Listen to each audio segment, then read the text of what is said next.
Good morning વિદ્યાર્થી મિત્રો, આજના સામાજિક વિજ્ઞાન વિષયના ઓનલાઈન લેક્ચરમાં આપ સર્વનું સ્વાગત છે। આજના લેક્ચરમાં આપણે એક નવા પાઠ સાથે મળ્યા છીએ। પાઠ 13 સંસાધનોનું જતન અને સંરક્ષણ। સંસાધન એટલે શું એ બાબત પહેલાં આપણે પાઠમાં જાણવી પડશે, ત્યાર પછી આપણે પાઠ વિશે મળીએ। તો સંસાધન છે એ પૃથ્વી ઉપરથી મળતા અને માનવીના ઉપયોગમાં આવતા એવા કુદરતી પદાર્થો એટલે સંસાધન। જે આપણને પૃથ્વી ઉપરથી મળે છે અને જેનો માનવી ઉપયોગ કરે છે એવા કુદરતી પદાર્થો એટલે સંસાધન।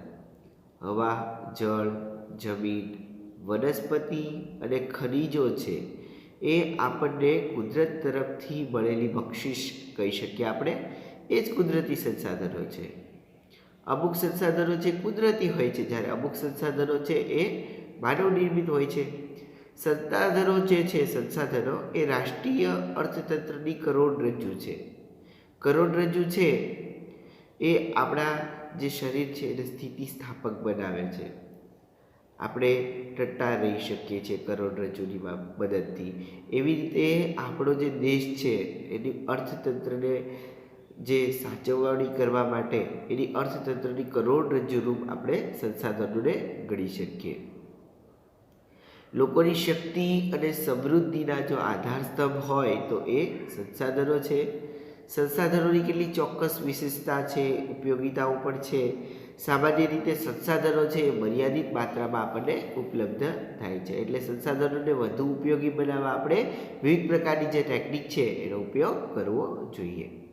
સંસાધનો છે એમાં આપણને ખબર છે કે પૃથ્વી ઉપરથી આપણને અમુક જે સ્ત્રોત છે એ પરંપરાગત અને બિનપરંપરાગત, પ્રણાલીગત, બિનપ્રણાલીગત જે સંસાધનો છે એ પણ મળી આવતા હોય છે। તો આપણે જે પરંપરાગત જે પહેલેથી મળી આવતા જે સંસાધનો છે જે કુદરત નિર્મિત છે એનો વધારે ઉપયોગ કરવો જોઈએ। સૂર્ય ઉર્જાનો આપણે વધારે ઉપયોગ કરીએ છીએ કે જેના થકી એ કોઈ દી ખૂટવાના નથી, અખૂટ ઉર્જાનો સ્ત્રોત છે। જ્યારે અમુક જે સંસાધનો છે એ નજીકના ભવિષ્યમાં ખૂટી જવાની સંભાવના ધરાવે છે, તો એવા જે સંસાધનો છે એનો આપણે ઉપયોગ છે એ કેવો કરવો જોઈએ? કરવો જોઈએ, પણ આપણે કરકસરપૂર્વકનો કરવો જોઈએ। સંસાધનોના પ્રકાર છે એની વાત કરીએ તો સંસાધનો આપણને વિવિધ રીતે ઉપયોગી થાય છે। સદીથી શરૂ કરી ઉદ્યોગ પરિવહનની જે પ્રવૃત્તિ છે એ સુધીની તમામ પ્રવૃત્તિમાં પ્રત્યક્ષ કે પરોક્ષ રીતે કુદરતી સંસાધનો આપણને ખૂબ ઉપયોગી બને છે। ઉદ્યોગ પરિવહનની પ્રવૃત્તિ સુધીની તમામ જે પ્રવૃત્તિ છે એમાં પ્રત્યક્ષ રીતે કે પરોક્ષ રીતે કુદરતી સંસાધનો છે એ આપણને ખૂબ ઉપયોગી થાય છે। ખોરાક તરીકે જમીનને વનસ્પતિમાંથી પ્રાપ્ત થતી જે વિવિધ પ્રકારની કોઈ સામગ્રી હોય, ઈંધણ છે, ઉર્જા, એનો પણ આપણે સંસાધન તરીકે ઉપયોગ કરીએ છીએ। એટલે આપણા રોજબરોજના જીવન વ્યવહારમાં આપણે સંસાધનોનો ઉપયોગ અવશ્ય કરવો પડે છે, એના વગર આપણે છૂટકો નથી।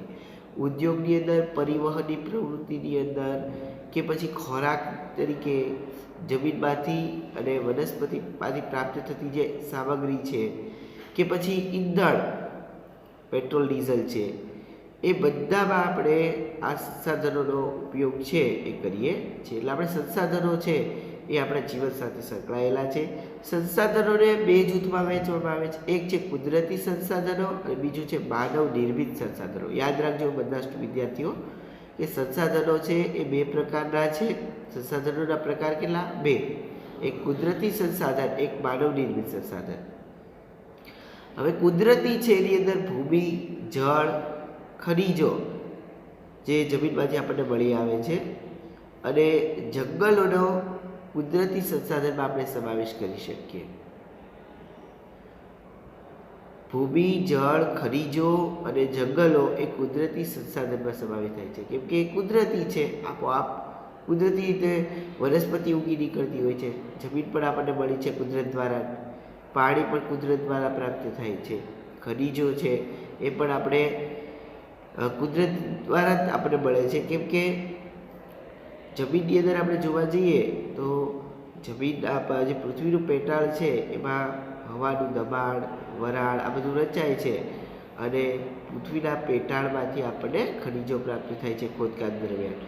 અને જંગલો છે એનો કુદરતી સંસાધનમાં આપણે સમાવેશ કરી શકીએ. હવે એમાં પણ એના બે પ્રકાર પડે છે, જૈવિક, અજૈવિક. ભૂમિ, હવા, જળ, જમીન એ અજૈવિક છે. એટલે કે જેની અંદર જૈવિક અજૈવિક યાદ રાખવા માટેની ખાસ ટ્રીક છે. જૈવિક એટલે કે જેની અંદર જીવ હોય એવું, અને અજૈવિક એટલે જે નિર્જીવ છે એ બી યાદ રાખશો એટલે તરત યાદ રહી જશે. તો જે કુદરતી સંસાધન છે એના બે પ્રકાર પડે છે. કુદરતી સંસાધનની અંદર જૈવિક અને અજૈવિક.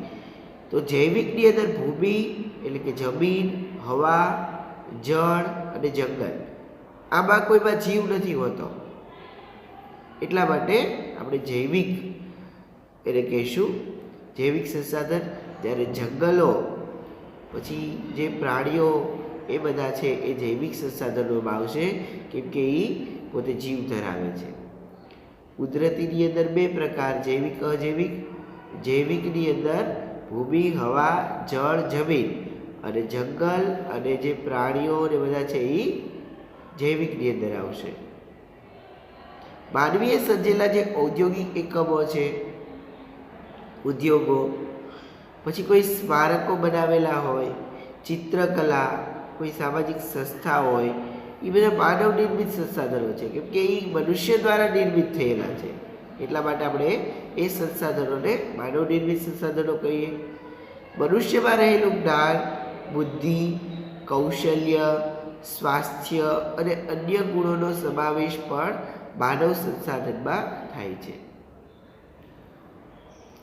કુદરતી સંસાધનોના વિકાસ માટે માનવ સંસાધન છે એનું હોવું પણ જરૂરી છે. કેટલાક એવા સંસાધનો છે કે જે ચોક્કસ સમયમાં નિર્માણ પામે છે, જેમ કે ઝાડ, પાન, પશુ પક્ષી વગેરેમાં પોતાની જાતે પેદા થવાની ક્ષમતા હોય છે. આ વન પછી વન્યજીવ એ ચોક્કસ સમયમાં નિર્માણ પામતા રહે છે. તો આ આપણે જોયું કુદરતી સંસાધન, બરાબર, અને માનવ નિર્મિત સંસાધનો. ઝાડ, પાન, પશુ પક્ષી પોતાની જાતે પેદા થવાની ક્ષમતા ધરાવે છે, અને વન અને વન્યજીવ છે એ પણ ચોક્કસ સમયમાં નિર્માણ પામતા હોય છે. સંસાધનો છે એ ઈશ્વરે કુદરતે આપણને આપેલી અમૂલ્ય ભેટ છે. કરોડો રૂપિયા આપવા છતાં સંસાધનો છે નથી મળતા. એક વૃક્ષની કિંમત પણ ખૂબ છે, એ આપણે જાણીએ છીએ કે વૃક્ષ આપણને મહત્તમ ઓક્સિજન છે એ આપણે પૂરો પાડે છે. હવે ઓક્સિજન જ ન મળે તો આપણે જીવી નથી શકતા. તો ઘણા બધા પૈસા હોય છતાં આપણે જે વસ્તુ નથી મળતી એ આપણને કુદરત આપે છે. તો આવા સંસાધનો છે એનું આપણે જતન અને સંરક્ષણ પણ કરવું જોઈએ, એ આપણા સૌની નૈતિક ફરજ છે. કુદરતી સંસાધનો મર્યાદિત છે, જ્યારે માનવીની જરૂરિયાતો છે એ અમર્યાદિત છે. માનવી શું કરે છે? પોતે પોતાની જરૂરિયાતો પૂરી કરવા માટે કુદરતને નુકસાન પહોંચાડે છે. અત્યારે આપણે જોવા જઈએ તો જંગલોની અંદર લોકો મકાન બાંધવા માંડ્યા છે, કોન્ક્રીટના જંગલો થઈ ગયા છે. હવે રોડ, રસ્તા એવું બધું જંગલની અંદર લોકોના મકાન બનવા માંડ્યા છે, જેથી કરીને જે ત્યાં રહેતા પ્રાણીઓ છે એ પ્રાણીઓને પોતાનો જે વિસ્તાર છે એમાં રહેવા નથી મળતું, એ લોકોને જગ્યા ઓછી પડે છે, કેમ કે માનવી પોતાની જે વિસ્તાર છે ત્યાં નથી રહેતો ને જંગલની અંદર પણ વસ્તી વધવાના કારણે જતા રહ્યા છે, જેથી કરીને પ્રાણીઓને પણ અગવડતા પડે છે. તો માનવી પોતાની મોજ શોખ જરૂરિયાત પૂરી કરવા માટે પ્રાણીઓનો પણ નાશ કરે છે, પ્રાણીઓનો શિકાર કરે છે. એમાંથી ચામડા કે એના દાંત કે કોઈ પ્રાણીઓમાંથી મળતી વસ્તુ છે એનો ઉપયોગ કરે છે. જ્યારે માનવીની જરૂરિયાતો અમર્યાદિત છે, કેટલાક વર્ષોથી તકનીકી ક્ષેત્રે પણ અસાધારણ વિકાસ અને વસ્તી વિસ્ફોટથી સંસાધનોનો ઉપયોગ ખૂબ વધી ગયો છે. ટેકનિકલ બાબતો અને વસ્તી વિસ્ફોટ, આ બધાનો ઉપયોગ ખૂબ વધી ગયો છે. ટેકનોલોજી પણ અત્યારે ખૂબ વિકસિત થઈ છે.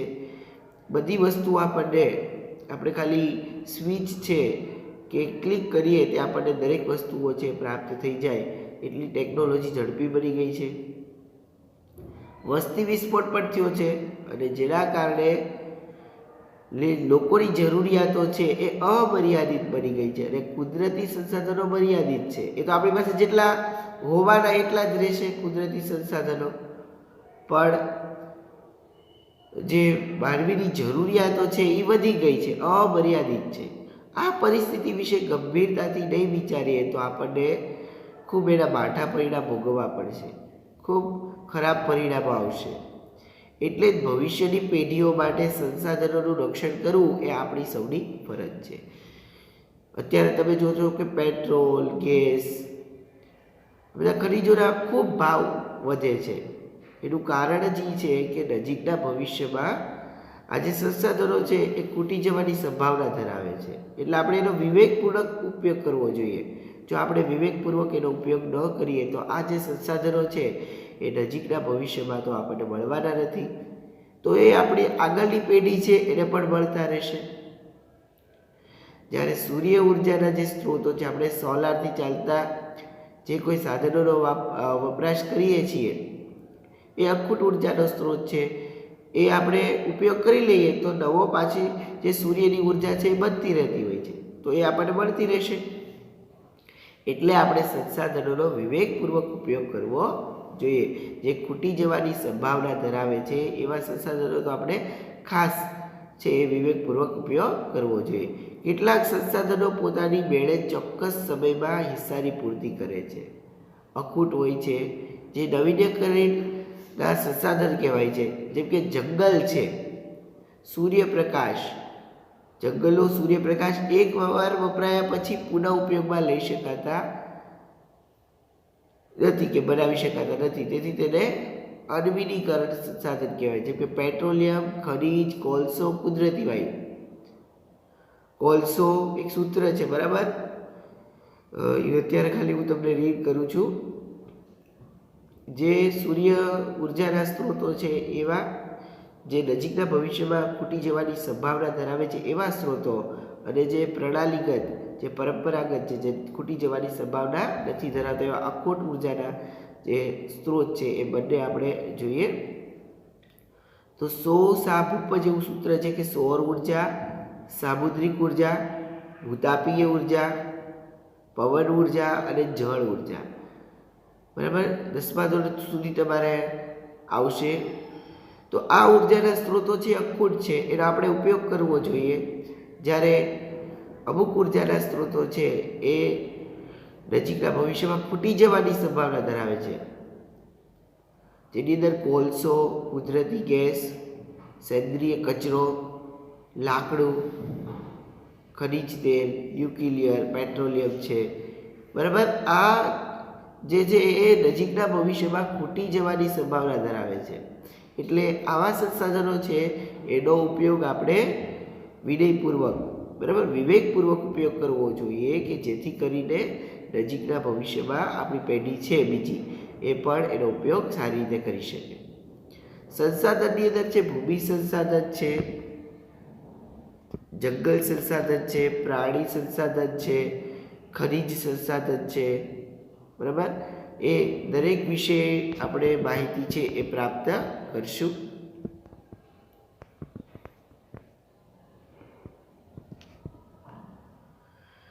આ ઉપરાંત માનવી પણ પોતે એક સ્વયં સંસાધન છે. સંસાધનોને માલિકી, પુનઃપ્રાપ્યતા, વિતરણ ક્ષેત્રના આધારે પણ વર્ગીકૃત કરવામાં આવે છે.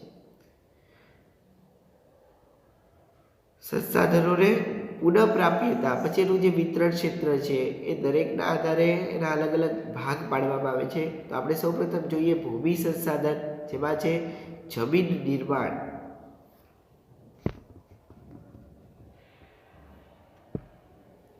સામાન્ય રીતે જે ભૂસપાટી છે એનું ઉપલું પડ, જેમાં વનસ્પતિ ઉગે, આપણે બધા જાણીએ છીએ.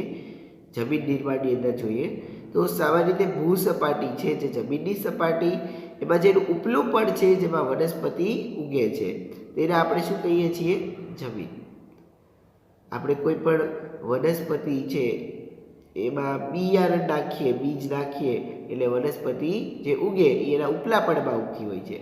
પૃથ્વીના પોપડા ઉપરના અનેકવિધ કણથી બનેલું હોય છે. પૃથ્વીના પોપડા પરના પણ અનેકવિધ કણોથી બનેલું એક પાતળું પડ હોય છે. ખડકોના નાના મોટા ટુકડા, કાંકરા, માટીની રજ કે જે બધું શું છે? અજૈવિક છે. તેને રેગોલિથ કહેવામાં આવે છે. યાદ રાખજો, ખડકોના નાના મોટા ટુકડા, કાંકરા, માટીની રજ જે અજૈવિક છે એને રેગોલિથ કહેવામાં આવે છે. જૈવિક દ્રવ્યો હવા અને પાણી ભળતા જમીન બને છે. ખેતીના સંદર્ભમાં પણ કોઈ પણ દેશના આર્થિક વિકાસ એ દેશની જમીનની ગુણવત્તા અને એનો પ્રકાર છે એના ઉપર આધાર રાખે છે. કોઈ પણ દેશ છે એનો આર્થિક વિકાસ એ દેશની જમીનની ગુણવત્તા ઉપર પણ, જો દેશની જે જમીન છે એની ગુણવત્તા સારી હોય તો એ દેશનો વિકાસ છે એ પણ ઊંચા લેવલ ઉપર જોવા મળે છે. તો જૈવિક દ્રવ્યો હવા પાણી ભળતા એ આખી જમીન બને છે. આગળ જોઈએ જમીનના પ્રકારો વિશે. તો ભારતીય કૃષિ સંશોધન પરિષદ ICAR જે આપણે જોવા જઈએ તો ભારતની જમીનને કુલ 8 પ્રકારની અંદર વહેંચવામાં આવી છે. કોણે જમીનને વહેંચી છે? ભારતીય કૃષિ સંશોધન પરિષદ ICAR. 8 પ્રકારની જમીન છે. એમાં પહેલો પ્રકાર છે જમીનનો કાપની જમીન. પછી બીજો જમીનનો પ્રકાર છે રાતી જમીન. રાતી અથવા તો આપણે એને લાલ જમીન પણ કહી શકીએ. પછી છે કાળી જમીન. કાપની જમીન, રાતી અથવા તો લાલ જમીન છે. કાળી જમીન છે ત્રીજો પ્રકાર. ચોથું છે લેટેરાઇટ જમીન. પાંચમું રણ પ્રકારની જમીન. રણ પ્રકારની જે રેતાળ જમીન છે. પર્વતીય જમીન છઠ્ઠા પ્રકારની. સાતમું જંગલ પ્રકારની જમીન. આઠમું છે દલદલ પ્રકારની જમીન. દલદલ તમને ખબર છે કે એકદમ કાદવ કીચડ હોય. તો જમીનનું ધોવાણ અને સંરક્ષણ. હવે જમીનનું ધોવાણ થતું આપણે અટકાવવું જોઈએ. જમીનનું સંરક્ષણ કરવું એ પણ આપણી સૌની નૈતિક ફરજ છે. એ પણ આપણને પ્રાપ્ત થયેલી કુદરતી સંપત્તિ છે. તો એ કુદરતી સંપત્તિનું પણ જતન સંરક્ષણ આપણે કરશું તો જ થશે. જમીન છે એને આપણે બગાડીએ તો જમીનનું પ્રદૂષણ થાય. જમીનનું ધોવાણ ગતિશીલ પાણી કે હવા દ્વારા થાય છે. એકદમ ગતિશીલ પાણી આવતું હોય કે એકદમ ગતિશીલ હવા આવતી હોય તો ત્યારે જમીનનું ધોવાણ થઈ જાય છે. એ જમીન આખી ધોવાઈ જાય. જમીનના ઉપલા કણોનું ઝડપથી કુદરતી બળ દ્વારા અન્યત્ર સ્થળાંતર થઈ અને જમીનનું ધોવાણ કહેવામાં આવે છે. જમીનનું ધોવાણ એટલે જમીન ઉપર રહેલા જે ઉપલા કણ છે એ ઉપલા કણ છે એ કોઈ કુદરતી બળ આવે. કુદરતી બળ મીન્સ પવન કે હવા એ કોઈ ગતિશીલ પાણી આવે ત્યારે એ જે ઉપલા કણો છે જમીનના એક ઝડપથી કુદરતી બળ દ્વારા કોઈ બીજા સ્થળે ખસેડાઈ જાય, એનું સ્થળાંતર થાય ત્યારે એને જમીનનું ધોવાણ કહેવામાં આવે છે. આવું થવાથી શું થાય? તો કે એવું થવાથી જમીન ખેતીની ઉપજમાં ઘટાડો થાય. આપણે એને અટકાવવું જોઈએ. ખેતીની ઉપજ ન આવે, પાક છે એ મળે નહીં. એટલા માટે આપણે જમીન છે એનું સંરક્ષણ કરવું જોઈએ. અને જમીનનું સંરક્ષણ કરવા માટે જમીનનું જે ધોવાણ છે એ અટકાવવું જોઈએ. જમીનનું ધોવાણ અટકાવવાના ઉપાયો શું છે? તો કે જે પડતર છે,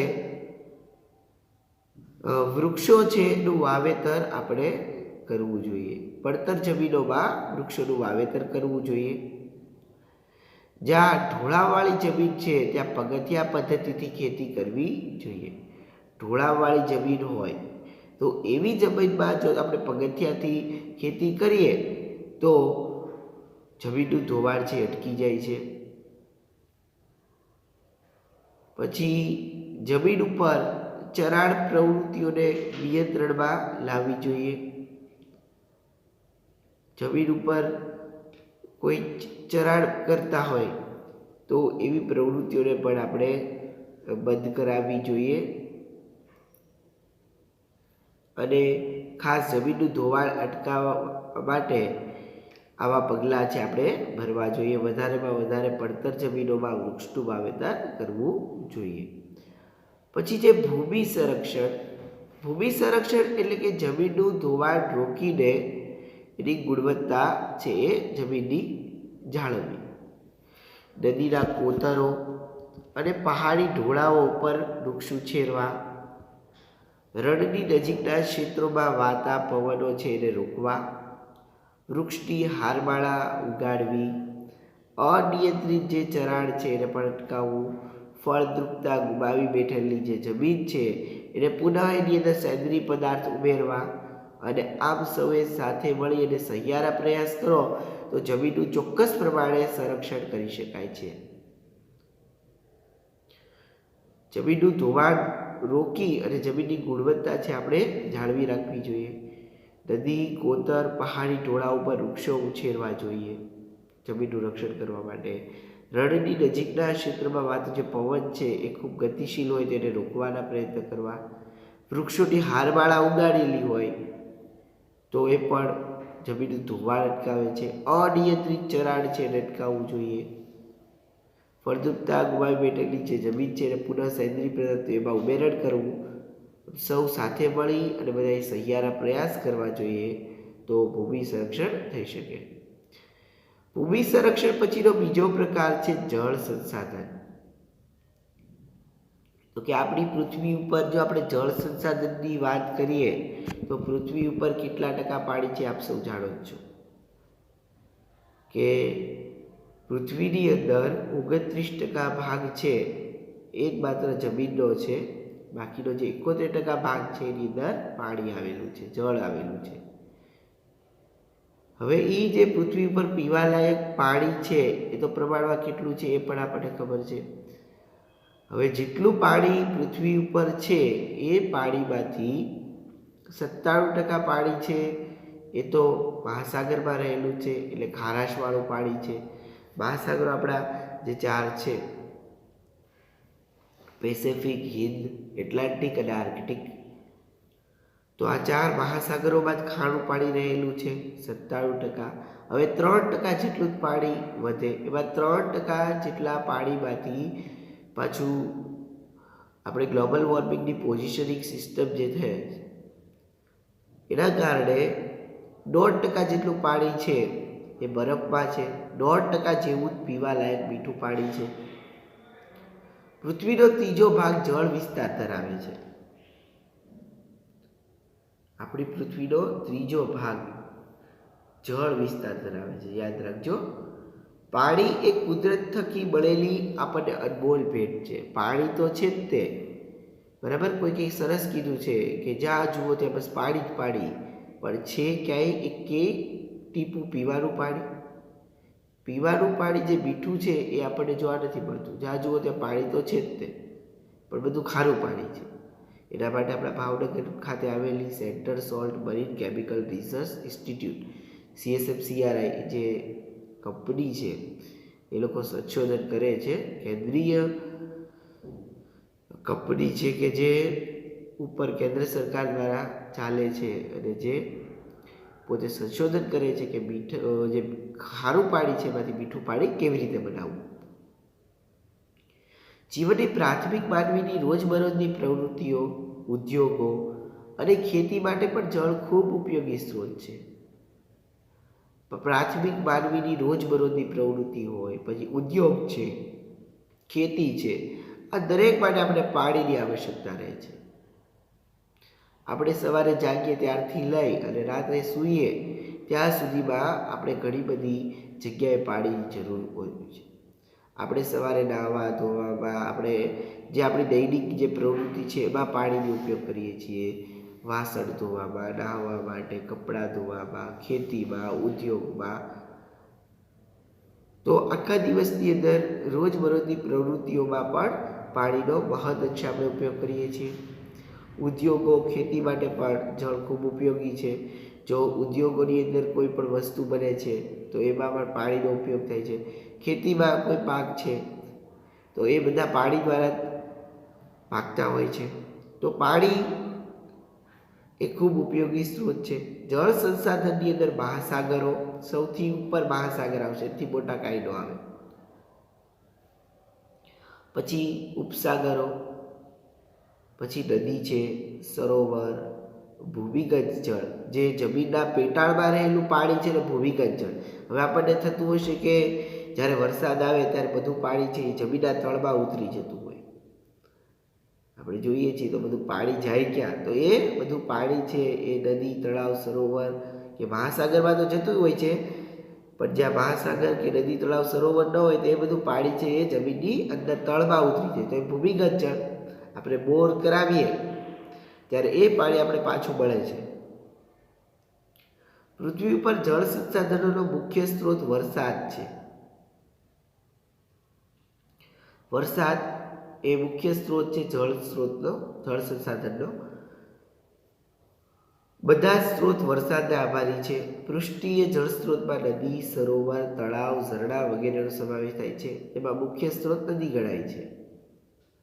આપણે ખબર જ છે કે આખી બાષ્પીભવનની ક્રિયા આપણે ભણેલી છે કે જેમાં સૂર્યના કિરણો છે એ સીધા સમુદ્ર ઉપર પડે, મહાસાગર ઉપર, એટલે એનું પાણી છે ખારું પાણી, એની વરાળ રચાય, અને એ વરાળ છે ધીમે ધીમે ઉપર જાય.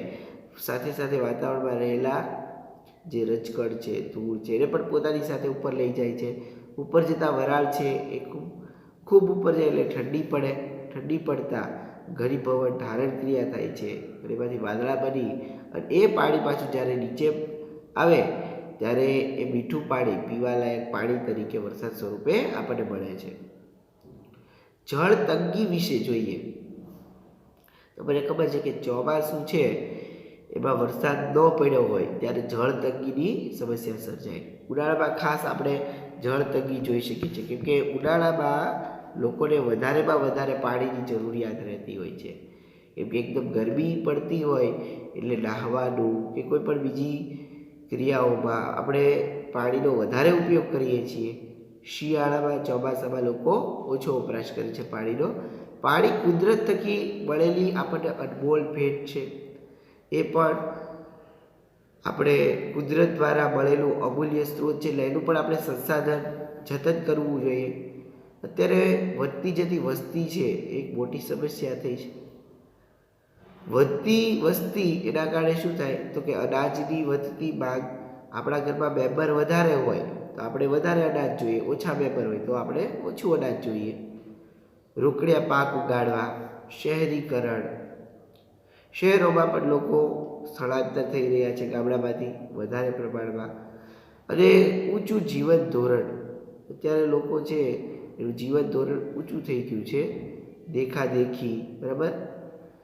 તો આના પરિણામે શું થાય તો માંગ છે નિરંતર વધતી જાય છે અને એ પ્રકારની ગંદકીની સફાઈ પણ ઉપયોગી છે. હાલમાં આપણે દેશની અંદર જોઈએ તો ઘણા ભાગની અંદર જળ તંગીનું સંકટ વધતું જાય છે. મહારાષ્ટ્રમાં તે ગયા વર્ષે આપણે જોઈએ તો મોટું જળ તંગીનું સંકટ આવ્યું હતું. પીવાનું પાણી પણ લોકો પાસે નહોતું. તો પેય જળની અછત જોવા મળે છે. વર્તમાન સમયમાં ભૂમિગત જળને ટ્યુબવેલ દ્વારા બહાર કાઢતા ભૂમિગત જળસ્તર નીચું ગયું છે. હવે અત્યારે ભૂમિગત જળ નથી, કેમ કે ટ્યુબવેલ દ્વારા એને પણ બહાર ખેંચી અને લોકો એનો પણ ઉપયોગ કરી રહ્યા છે. દેશની વસ્તી જ એટલી બધી વધી ગઈ છે. લાસ્ટમાં આપણે જોઈએ તો 130 કરોડ તો હશે જ તે આપણા દેશની વસ્તી. એ પ્રમાણમાં જગ્યા ઓછી છે આપણી પાસે.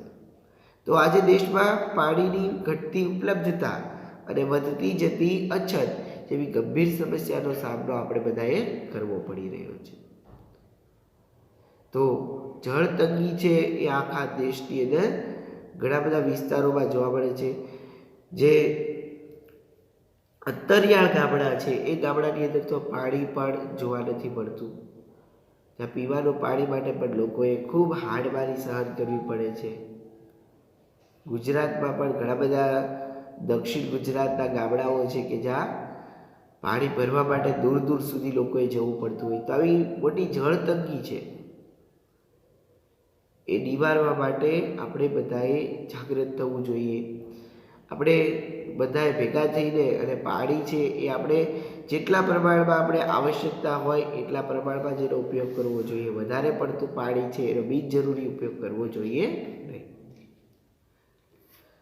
જળ સંસાધનોની જાળવણી અને એનું વ્યવસ્થાપન. તો આજે ઉપલબ્ધ જળ મર્યાદિત માત્રામાં છે. પ્રદૂષિત જળની ખૂબ મોટી સમસ્યા છે. પાણીને પણ લોકો ખૂબ પ્રદૂષિત કરી રહ્યા છે. આપણી સૌથી મોટી નદી પવિત્ર ગંગા નદી, જેમાં અત્યારે પણ ખૂબ પ્રદૂષણ જોવા મળે છે. જેથી પાણીનો આપણે વિવેકપૂર્વક ઉપયોગ કરવો જોઈએ.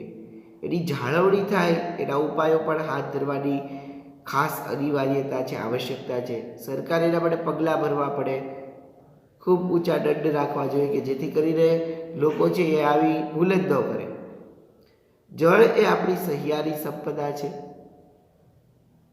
નદી હોય તો એ કાંઈ કોઈ એક બે લોકોની ન હોય, બરાબર? એ કોઈ સમુદ્ર હોય. આ જળ છે એની ઉપર બધાનો હક છે. સહિયારી આપણી સંપદા છે. જળ સંરક્ષણ માટે સામાન્ય ઉપાયો જેવા કે વધુમાં વધુ જળાશયોનું આપણે નિર્માણ કરવું જોઈએ. પાણીને બચાવવું હોય તો જેટલા વધુ જળાશયો હશે એટલા આપણા માટે ફાયદા હશે. એટલે જળાશયો નિર્માણ કરવું જોઈએ, જળાશયનો ખોદકામ કરાવવા જોઈએ કે જેથી કરીને વધારેમાં વધારે પાણીનો આપણે સંગ્રહ કરી શકીએ અને ચોક્કસ સમયે આપણે એનો ઉપયોગ પણ કરી શકીએ. ભૂમિગત જળને ઉપર લાવવાના પ્રયત્ન કરવા જોઈએ. જે જળ છે એ ખૂબ નીચે જમીનમાં રહેલું છે, તો એ જળનું જે સ્તર છે એને પણ ઉપર લાવવાના પ્રયત્ન કરવા જોઈએ ટ્યુબવેલ દ્વારા. નદીઓના પાણીને પણ રોકી અને જળ સંચય કરવાની જરૂરિયાત છે એ આપણે કરવી જોઈએ. કોઈ પણ જે વહી જતું પાણી હોય એને આપણે રોકી અને એને એકઠું કરવાના ઉપાય કરવા જોઈએ. ઘણું બધું પાણી છે ગટરમાં કે કોઈ જગ્યાએ ઘૂસી જતું હોય, હવે એ પાણી બિનજરૂરી ઘૂસી જાય તો એ ઉપયોગમાં પણ આપણે નથી લઈ શકતા. તો એવા જે બિનજરૂરી જે પાણી વહી જતું હોય એને આપણે રોકવાના પ્રયત્ન કરવા જોઈએ. બંધારું આપણે તૈયાર કરવું જોઈએ. શોષ કૂવા બનાવવા જોઈએ. ખેત તલાવડી જે કૃત્રિમ રીતે જો કંઈ તળાવ બનાવવાની વ્યવસ્થા થતી હોય તો એ પણ આપણે કરવી જોઈએ. એ સિવાય લોક જાગૃતિ લાવવી જોઈએ. લોકોને ભાગીદાર બનાવવા જોઈએ જળ સંરક્ષણ માટે. બાગ બગીચા શૌચાલયમાં જે પાણી વપરાય છે એનો આપણે કરકસરપૂર્વક ઉપયોગ કરવો જોઈએ. આપણે ઘરે કરતા હોય પણ કદાચ બહાર નીકળીએ કોઈ જાહેર હોય પાણી તો આપણે ગમે તેમ એનો ઉપયોગ કરતા હોય તો એવું ન કરવું જોઈએ. એ પણ આપણા સૌ માટે જ છે, તો એનો પણ આપણે કરકસરપૂર્વક ઉપયોગ કરવો જોઈએ. જળાશય નદીને પ્રદૂષણથી બચાવવા જોઈએ. નદીઓમાં પણ લોકો છે એ પોતે નાહતા હોય, પોતાના ઢોરને નવડાવતા હોય, કપડાં ધોવે, વાસણ ધોવે, આવી બધી બાબતો છે એ આપણે જોવા મળતી હોય છે. તો એનાથી આખી નદીનું પાણી પ્રદૂષિત થાય, રોગચાળો ફેલાય. હવે એનું એ પાણી પીવામાં આવે તો લોકો છે બીમાર પડે. તો આપણે આ બધી બાબતો છે એમાં ખાસ તકેદારી રાખવી જોઈએ. અને જો આવું કોઈ લોકો કરતા હોય તેની સામે ચોક્કસ પગલાં ભરવાના પ્રયત્નો સરકારે પણ કરવા જોઈએ. જળનો ઉપયોગ કરતા એકમો ઉપર પણ આપણે દેખરેખ રાખવી જોઈએ. કોઈ પણ જળનો ઉપયોગ કરતા હોય એવા એકમો ઉપર આપણે જ ખાસ દેખરેખ રાખવી જોઈએ. કેટલાક કૂવા સાવ સૂકા હોય છે તો કેટલાકની અંદર પાણી ઉનાળામાં ઘટી જાય છે. કેટલાક કૂવા એવા હોય છે કે જેમાં ચોમાસામાં જ પાણી જોવા મળતું હોય. તો આપણને ખબર છે કે આવું બધું કેમ થતું હશે. ખનિજ સંસાધનો વિશે હવે વાત કરીએ, બરાબર? જળ સંસાધનો લીધા, હવે આવે છે ખનિજ સંસાધન. જોઈએ ખનિજ સંસાધન વિશે.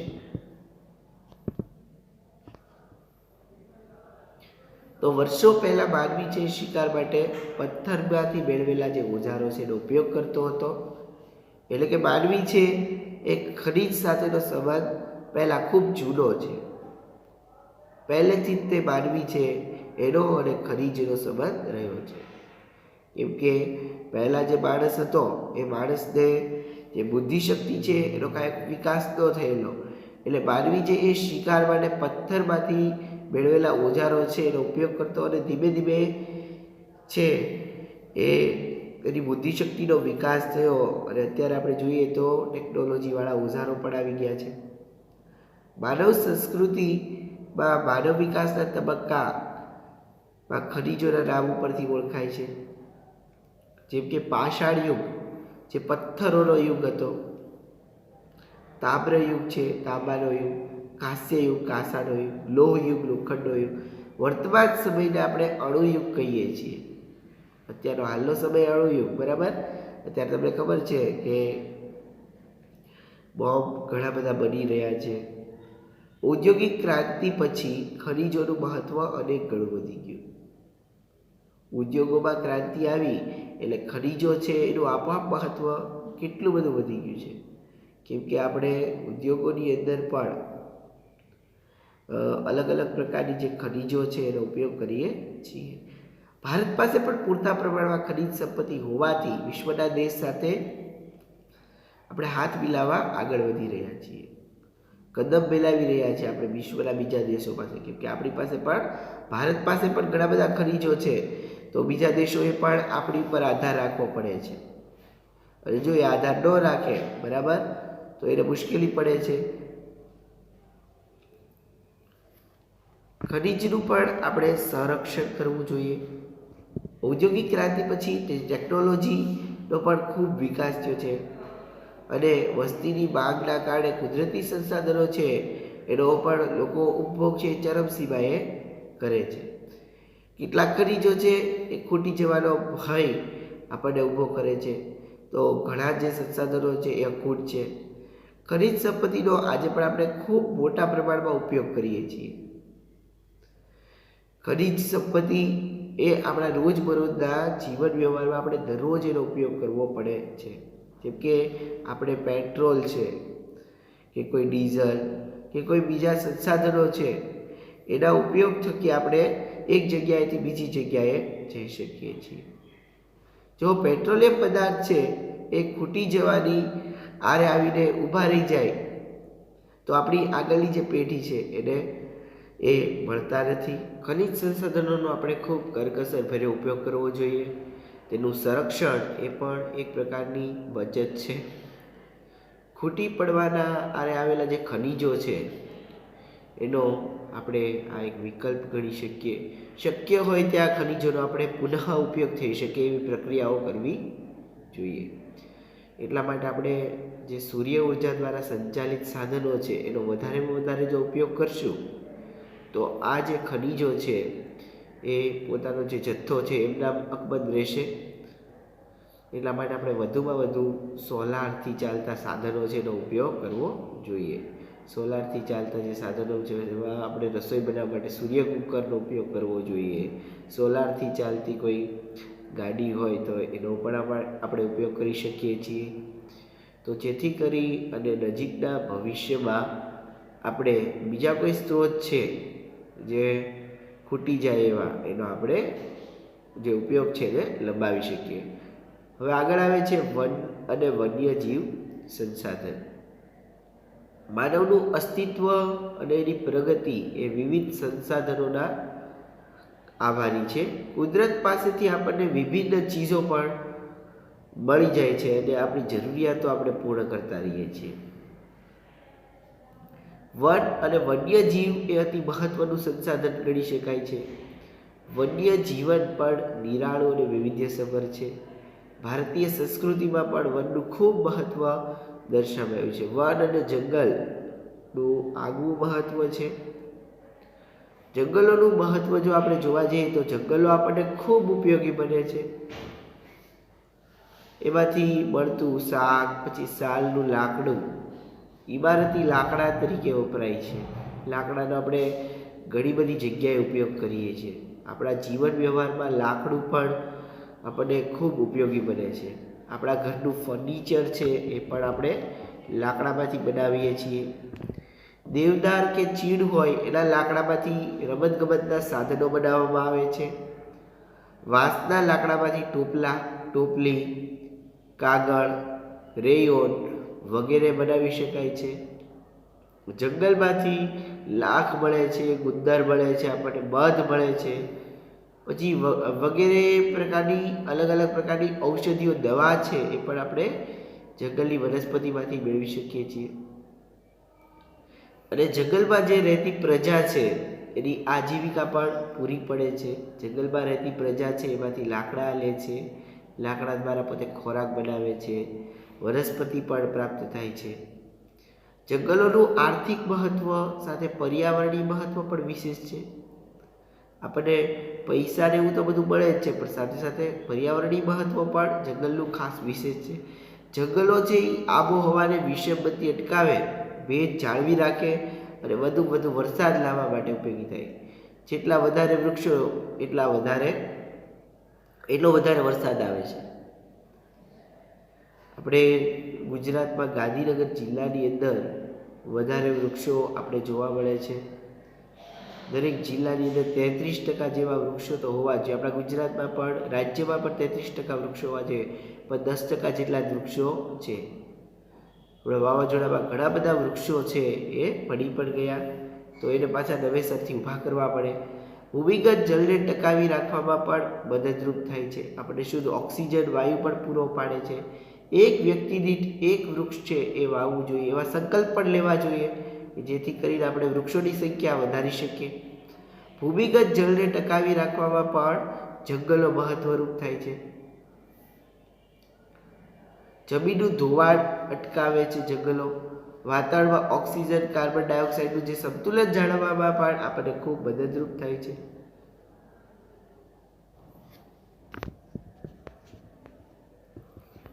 ભારતમાં જંગલોનું પ્રમાણ ખૂબ ઓછું છે. સૌથી વધુ જંગલો છે, યાદ રાખજો, અંદમાન અને નિકોબાર જે ટાપુ છે, દ્વીપ સમૂહ, એમાં સૌથી વધારેમાં વધારે જંગલ આવેલા છે. મિઝોરમ, મણિપુર, ત્રિપુરા, અરુણાચલ પ્રદેશ રાજ્યોમાં પણ આવેલા છે જંગલો. ઉત્તર પૂર્વના પર્વતીય ક્ષેત્રોમાં જંગલોનું પ્રમાણ 60%થી વધુ છે. અને ગુજરાતમાં તેના કુલ ક્ષેત્રના જે સ્ટેટ ફોરેસ્ટ ડિપાર્ટમેન્ટ છે 2017-18નો જે રિપોર્ટ છે એના અનુસાર 11.18% વિસ્તારમાં જંગલો આવેલા છે. રાષ્ટ્રીય વન નીતિ છે એના અનુસાર કુલ ભૂમિભાગના 33% વિસ્તારમાં જંગલ હોવા જોઈએ, પણ ભારતમાં જંગલોનું પ્રમાણ લગભગ 23% જેટલું જ છે, 10% ઓછું છે. યાદ રાખજો, વન નીતિ અનુસાર કુલ ભૂમિભાગના 33% વિસ્તારની અંદર જંગલ હોવા જોઈએ, પણ ભારતની અંદર ખાલી 23% જેટલા ભાગમાં જંગલો છે. ગુજરાતમાં તો ખાલી 10% ભાગમાં જંગલો છે. વન સંરક્ષણ, જંગલ એ પણ આપણી કુદરતે આપેલી અમોલ ભેટ છે, અમૂલ્ય છે, તો આપણે એનું પણ સંરક્ષણ કરવું જોઈએ. આજે જંગલો ઝડપથી નષ્ટ થઈ રહ્યા છે. ઘટતા જતા જંગલો એ વિશ્વની ખૂબ મોટી સમસ્યા બની ગઈ છે. વન ઘટે છે અને એ ઘટવાના ઘણા કારણો પણ છે, જેમ કે માનવીની જમીન મેળવવાની અને ઉદ્યોગો માટે કાચો માલ મેળવવા માટે, ઇમારતી લાકડું મેળવવા માટે, શહેરીકરણ વગેરેના લીધે જંગલો ખૂબ ઝડપથી ઘટી રહ્યા છે. લોકો અત્યારે આડેધડ વૃક્ષો કાપી રહ્યા છે પોતાની મોજ શોખ અને પોતાની જરૂરિયાત પૂરી કરવા માટે. જંગલની અંદર પણ મેં હમણાં તમને આગળ કીધું એમ કોન્ક્રીટના જંગલો બની રહ્યા છે, જેથી કોઈ પ્રાણીઓ ત્યાં રહેતા નથી. પ્રાણીઓ બહાર નીકળવા માંડ્યા છે અને માણસો જંગલની અંદર પ્રવેશ કરી રહ્યા છે. માણસોએ જંગલનો અમુક વિસ્તારમાં તો પોતાના ઘર બનાવી રાખ્યા છે, તો પ્રાણીઓ પોતાના જે રહેઠાણનું સ્થળ છે ત્યાંથી જાય ક્યાં, એના માટે પ્રાણીઓ છે જંગલની બહાર નીકળી રહ્યા છે. વન ઘટવાના કારણોમાં આપણે જોઈએ તો માનવીની જમીન મેળવવાની જે ઉત્સુકતા છે કે ભાઈ હું જમીન મેળવી લઉં, જમીન મેળવવા માટે જંગલોની અંદર પણ મકાન બનાવી નાખ્યા છે. ઉદ્યોગો માટે કાચો માલ મેળવવા માટે આડેધડ વૃક્ષોનો નાશ કરે છે. ઇમારતી લાકડું મેળવવા માટે પણ વૃક્ષોનો નાશ કરે છે. શહેરીકરણ પણ ખૂબ વધી ગયું છે અને એના કારણે ખૂબ ઝડપથી જે વૃક્ષો છે એ ઘટી રહ્યા છે. જંગલોનો આડેધડ વિનાશથી કેટલાક આપણે માઠા પરિણામ પણ જોવા મળ્યા છે. પર્યાવરણને પણ માઠા પરિણામ ભોગવવા પડ્યા છે. પહેલું તો પ્રદૂષણની અંદર વધારો થયો છે. જંગલોનો આડેધડ વિનાશ કરવામાં આવ્યો, જેના કારણે પ્રદૂષણની અંદર આપણે ઉત્તરોત્તર વધારો થતો જોઈએ છીએ. આપણી આજુબાજુમાં ઘણું બધું પ્રદૂષણ છે એ જોવા મળતું હોય. જો વધારેમાં વધારે વૃક્ષો વાવેલા હોય તો વૃક્ષો છે એ જે પ્રદૂષણ છે, જે ધુમાડો છે એને પોતાની અંદર શોષી લે છે, જેથી કરીને વાતાવરણની અંદર પ્રદૂષણની માત્રામાં ઘટાડો થાય. વરસાદનું પ્રમાણ પણ ઘટ્યું છે. એના કારણે પણ આપણે જોઈ શકીએ કે વનનું સંરક્ષણ થઈ શકતું નથી. જંગલોના આડેધડ વિનાશથી વરસાદનું પ્રમાણ ઘટ્યું છે. દુષ્કાળ પણ જોવા મળે છે આપણને. જમીનનું ધોવાણ થતું પણ આપણે જોઈ શકીએ છીએ. જો જંગલો હોય તો આપણે દુષ્કાળની પરિસ્થિતિ નિવારી શકીએ, જમીનનું ધોવાણ અટકાવી શકીએ, વરસાદનું પ્રમાણ વધારે લાવી શકીએ. નિરાશ્રિત વન્ય પશુઓ અને તેની ઘટતી સંખ્યા એ પણ આપણે ગણી શકીએ. જંગલો છે એનો વિનાશ થવાથી પશુઓ છે એની સંખ્યા પણ ઘટતી જાય. ઘણા પશુઓ છે આપણે અત્યારે જોઈ જ નથી શકતા, લુપ્ત થઈ જાય છે ઘણી બધી પ્રજાતિઓ. વૈશ્વિક તાપમાનમાં પણ વધારો થઈ રહ્યો છે. પ્રાકૃતિક સૌંદર્ય છે એ પણ આપણે પામી નથી શકતા. તો ભારતીય બંધારણની અંદર પણ વન, સરોવર, નદી, વન્ય પ્રાણીઓ સહિત જે કુદરતી પર્યાવરણનું સંરક્ષણ, સુધારણા કરવાની અને જીવો પ્રત્યે દયા ભાવના, અનુકંપા દર્શાવવાની જે નાગરિકની મૂળભૂત ફરજ છે. આપણા બંધારણમાં પણ લખેલું છે કે આપણે વન, સરોવર, નદી, વન્ય પ્રાણીઓ, કુદરતી પર્યાવરણનું સંરક્ષણ કરવું, જીવદયા રાખવી, એની પ્રત્યે અનુકંપા દર્શાવી એ દરેક નાગરિકની મૂળભૂત ફરજ છે. વન અને અન્ય જીવો, જે વન્ય જીવો છે એને કાયદા દ્વારા પણ રક્ષણ પૂરું પાડવામાં આવ્યું છે. કોઈ લોકો છે એ વનમાં જઈ અને એનો શિકાર નથી કરી શકતા. એમાં પણ સજાની ખાસ જોગવાઈ કરવામાં આવી છે સરકાર દ્વારા. વન સંરક્ષણના કેટલાક ઉપાયો નીચે મુજબના છે. જોઈએ આપણે વન સંરક્ષણના ઉપાયો. તો પર્યાવરણ શિક્ષણ અને પર્યાવરણની જાગૃતિ લાવવાથી પણ વન સંરક્ષણ કરી શકાય. વિવિધ સ્પર્ધા પ્રવૃત્તિઓ દ્વારા જંગલનું મહત્વ સમજાવી શકાય છે. જંગલ ખાતાના કાર્યક્ષેત્રને આપણે ગુણવત્તાસભર બનાવી શકીએ. પડતર જમીનમાં વૃક્ષારોપણ કરાવી શકીએ છીએ વનને સંરક્ષણ કરવું હોય તો. શાળામાં ઇકો ક્લબની રચના કરી અને વિવિધ પ્રવૃત્તિઓ કરાવી અને બાળકોમાં પણ જાગૃતિ લાવી વધારે વૃક્ષો વાવવાની પ્રવૃત્તિ કરાવી. વૃક્ષારોપણ, વન મહોત્સવ જેવા કાર્યક્રમો પણ કરી અને એનું પણ મહત્વ છે બાળકોને આપવું જોઈએ. પર્યાવરણ શિક્ષણ, પર્યાવરણની જાગૃતિ લાવવા માટે દર વર્ષે 5મી જૂને વિશ્વ પર્યાવરણ દિવસ તરીકે ઉજવવામાં આવે છે. વિવિધ સ્પર્ધાઓ પણ ગોઠવીએ તો જેથી કરીને બાળકો જાગૃત થાય. પ્રવૃત્તિઓ કરી અને જંગલનું મહત્વ સમજાવીએ કે જેથી કરી અને જંગલો વધે એવા પ્રયત્નો થાય. પડતર જમીનની અંદર વૃક્ષારોપણ, ઇકો ક્લબની તો રચના દરેક શાળામાં કરવી જ જોઈએ કે જેથી કરીને એની વિવિધ પ્રકારની જે પ્રવૃત્તિઓ હોય એ બહાર આવે. વૃક્ષારોપણ, વન મહોત્સવ જેવા કાર્યક્રમો પણ સરકાર દ્વારા પણ આવા કાર્યક્રમો થતા હોય છે.